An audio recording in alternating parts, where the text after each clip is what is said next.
This is the Rolls-Royce Dawn, and it's a little bit like the Duke of Mouth suite at the House Hotel Soho, London, because it's luxury accommodation with a retractable roof. Yeah, believe it or not, that hotel room actually has a retractable roof.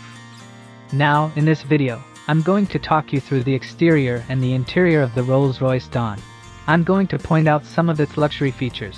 Heck, I'm going to revel in them. Obviously, I'm going to take it for a drive as well. I might also launch it to see how quick it is from 0 to 60 miles per hour, and do a brake test to see how quick it is from 60 to 10 miles an hour. Anyway, I'm Matt Watson and you're watching CarWow. Buying a new car? Then head to CarWow, and my team will help you find your next car at a fair price. CarWow, your one-stop car buying comparison site. Let's start off this video by talking about the design. Now, the Dawn is effectively a convertible version of the Wraith. However, according to Rolls-Royce, 80% of the body panels are new. For instance, the grille on the Wraith, it is flush, but on the Dawn, it is recessed. Now I look at this car and go, shouldn't it have a chrome grille? Well, this is actually the Black Badge edition, and Black Badge models get these black parts and a black Spirit of Ecstasy. You can have it in carbon fiber if you want. Black here on the huge bonnet, and black bits down there. Apparently, Black Badge is aimed at younger buyers, not sure how much younger, but younger by some amount. Here at the side, there's more black trim, such as here. That would normally be chrome on the standard car, but this is black. Here, you also get this infinity sign, which in Rolls-Royce hieroglyphics means black. Check out the wheels.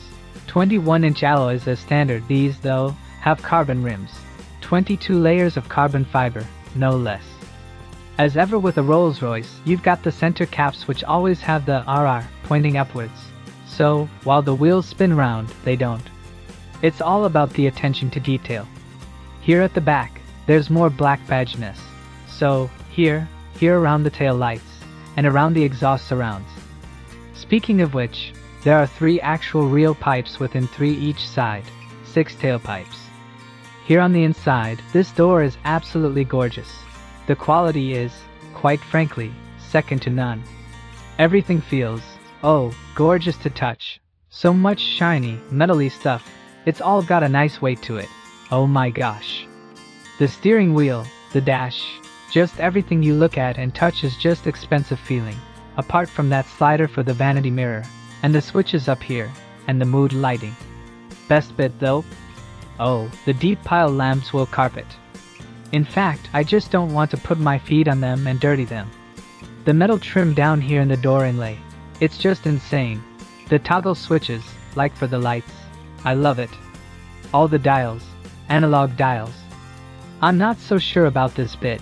The digital strip beneath them, it's a bit of a weird design. You know what's also a shame? That infotainment system. It's like the old BMW iDrive. That's because it is the old BMW iDrive. A touchscreen? Storage-wise? Oh, here's another thing that's betraying this car's age. Look, what's this for? This old mobile phone holder. The glove box, it's lined with felt. It's just so unique, this car. And the seats, the seats are so gorgeous. And of course they're fully electric, but they're just so super comfortable. Let's check out the back seats if you want to give someone a lift. Did you hear that? I've got to point this out.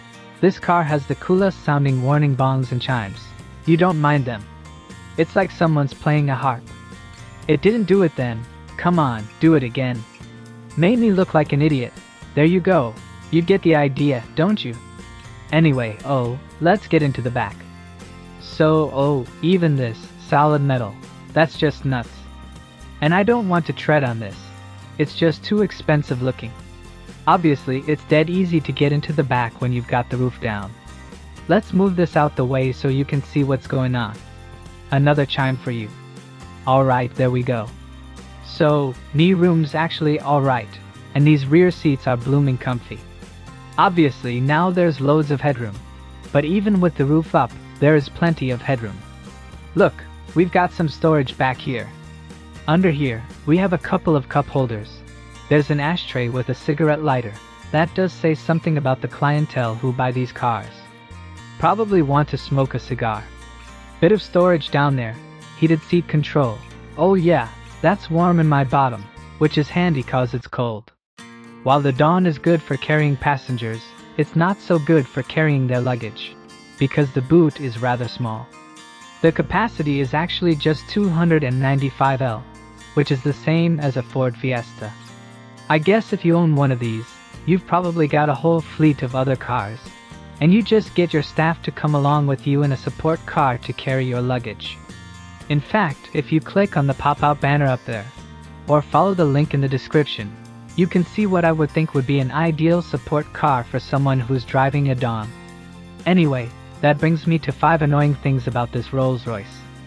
Rolls-Royces famously have a lovely umbrella there in the doors. It's handy on a day like today where it could rain. However, what's not so handy is that if you don't put this back correctly, more likely to be someone who's a passenger, not used to the car, and they shut the door on the umbrella, you can cause loads of damage. Which, now I know, because I know someone with a Wraith, which is obviously the coupe version of this car, who's had that done to their car, and the fix was tens of thousands of pounds. When you're driving with the roof down, you get lots of sunlight flicking away in the shiny bits of trim, such as this chrome strip here, and the big expansive dash. What bothers me more though, is the fact that the huge speaker in the center of the dash, and the heads-up display, reflect in the windscreen, and it sort of distracts your view. The definition of the reversing camera is so low, it's like some cheap budget mobile phone, yet this is a super expensive car. What is going on? Also, it doesn't have one of those wash functions, so you get road grime over it, and you have to get out and clean it yourself. You end up with a dirty finger. Oh, and look at this, what am I going to whinge about next? For this round view camera, you'll notice that the color of the car that you see here doesn't quite match the paint, the color of the car you paid for. This optional aero cowling looks really cool, cause it turns the car into a two-seater. But what happens if you head to the Polo, and you suddenly spot your old uni chums, Theodore, Tarquin, and Barnaby? What ho, chaps! And they're a bit squiffy, and they need a lift home. You're going to have to remove this, but you can't do it yourself. You're going to need to enlist the help of 2 plebs, cause it takes 2 people. So come on, plebs, remove. It's finally done. I can give everyone a lift home. Though I now have to leave this behind. Maybe one of you plebs can just bring this to my estate later. The Dawn has some luxurious doors. For instance, if you're too posh to push, don't worry. You just open the door slightly, then some motors take over and open it for you. Oh, very easy. And if you're also too rich to reach? No bother either, there's a button here. You just press it, and the motors shut the door for you. Now you might be thinking, what happens if you open the car in a tight parking space? Surely you're just going to smash into some other car? Well, don't worry. The doors have some proximity sensors in them, and they stop the motors from opening into another car. However, I've just noticed that if you put it on a slight slope, because the door is so heavy, those motors can't quite stop it opening into something. Look, I'll get someone to just walk in there and pretend to be a car. Should open it. There we go, don't hit them. Oh no. Another thing that's a bit annoying is this. While you can press a button to shut it when you're on the inside, it'd be good if you could press a button and it would shut automatically from the outside. But no, you actually have to do this.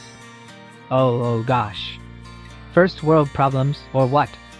It's not all negative though. Here's 5 good things about this car. See this stripe down the side of the car? It's an optional extra.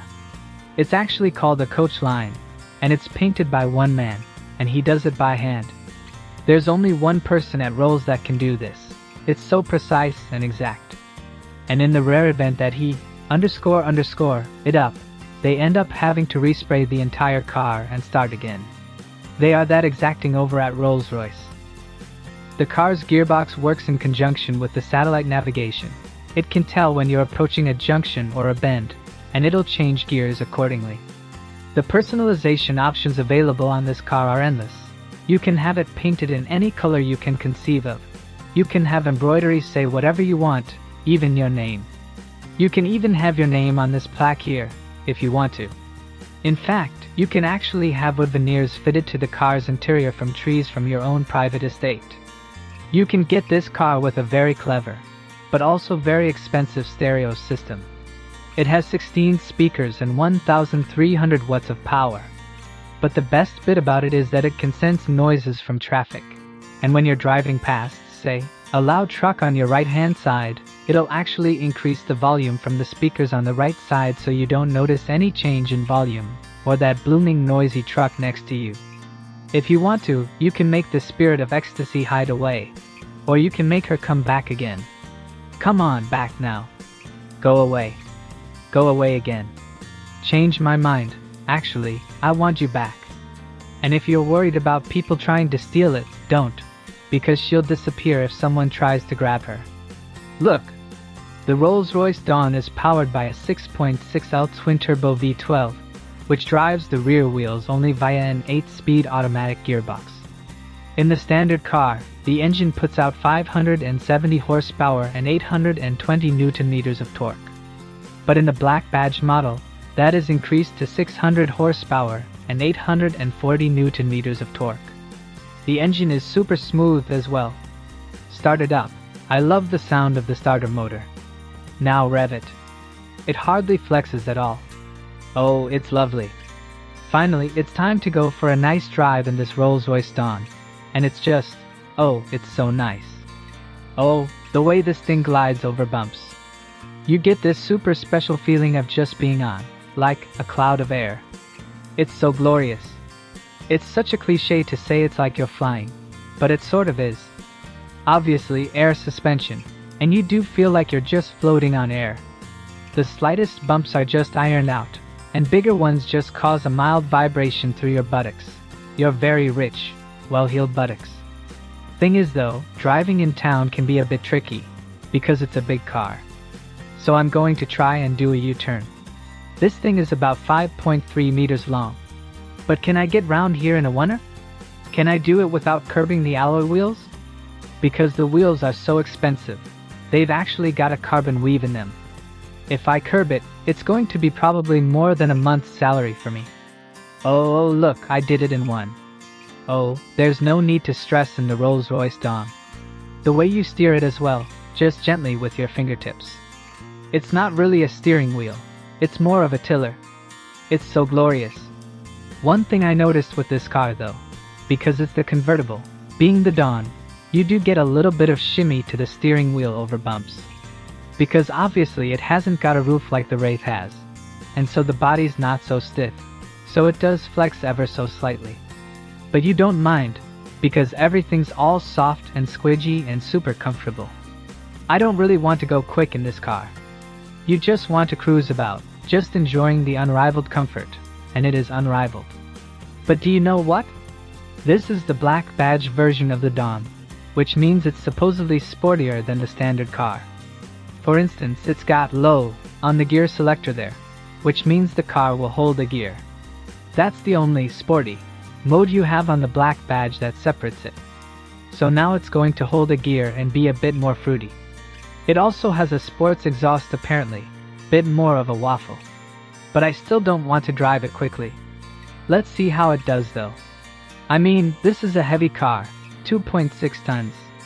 What's it going to be like in the bends? I'll tell you one thing I'm noticing. Roof down, no buffeting at all. Now you might notice a bit of wind whistle. That's not the car, it's because we've got a GoPro just on the roof, and that's catching the wind. Otherwise, there is no wind noise at all when you've got the roof down. It is so supremely quiet. Okay, let's go a bit quicker. Rear-wheel drive, that means it's very sporty. Okay, I don't want to push it though, because it's a bit damp, and I don't want to start understeering this 400,000 pounds, or whatever this car is with options, into the bank. Because that would be very, very bad. Oh, the engine can hustle this thing along though. But then you can floor it, and it takes off, but I want to be gentle with it. It pitches its nose up like a big power boat, and then just drives you forward. I mean, it doesn't have the sporty feeling of something like a Bentley Continental GT convertible. And if you want to see my full in-depth video review of that car, click on the pop-out banner up there. But this is different, This is just even more luxurious, even more comfortable. Dare I say, even more special. This is the twisty road section, and I haven't pushed the car at all. This is not a car that makes you really want to thrash it. In fact, it doesn't even have a rev counter. It has this power reserve meter. So it shows how much power you've got in reserve rather than how many engine revs you're doing. Oh, it's also very civilized. Wait a minute, I've realized I've just been driving along with my Spirit of Ecstasy hidden away. Raise up. Raise me up, that's better. I've been having a tough day today actually. Lots of things going on. But this car has just relaxed me. Do you know what? I think it's time to put the roof up and try this car out on the motorway. I want to see what it's like with the roof up. Now I can do it while I'm driving along at speeds of up to 30 miles per hour, so I don't have to pull over. Yes, come on. It's not the quickest mechanism, but that's because it's such an expansive, huge soft top. There we go, all good. Now let's head to the motorway. I'm just going to put my foot down. Ooh, you get quite a good noise from the engine on the inside when you accelerate hard. I think I'm going to come out of low gear though. I just want to be a bit more chilled. Don't need to hold the gear. It's very quiet in here for a soft top. You wouldn't know it was a soft top. It really is just chill, quiet, well insulated. All the double glazing, so much soundproofing. Oh yes, my stress levels have evaporated. It actually has a fair turn of speed, this car. But you don't really notice it, because it's all just so calm and serene. I could definitely get used to this. It's like doing mindfulness, driving this thing. Just, obviously a lot more expensive. Finally then, let's launch the car. So this Dawn is supposed to do 0 to 60 in 4.9 seconds. But I'm going to see for myself with my specialist timing gear. So, I'm going to launch it now. Come on, hold on the brake. What's it going to do? Pretty much bang on the money. 4.86 seconds. It's quick, and effortlessly quick. The best kind. However, it's all well and good the Dawn being quick, but it's a big, heavy car. It needs to be able to stop quickly as well. So I'm going to do a brake test now and see how long it takes to stop from 60 miles per hour. I hope it can do it in less than 35 meters. If it can, I'll be impressed. If it's much over that, it's not going to be good. Let's find out what it's going to do. Here we go. What did it do it in? Come on, be less than 35 meters. 32 meters. That's incredible stopping power. Wow, this car's got it all going on. So then, what's my final verdict on the Rolls-Royce Dawn? Should you avoid it? Should you consider it? Should you shortlist it? Or should you just go right ahead and buy it? Well, I reckon, if you're looking for the ultimate luxury 4-seater convertible, go right ahead and buy the Dawn. It's glorious,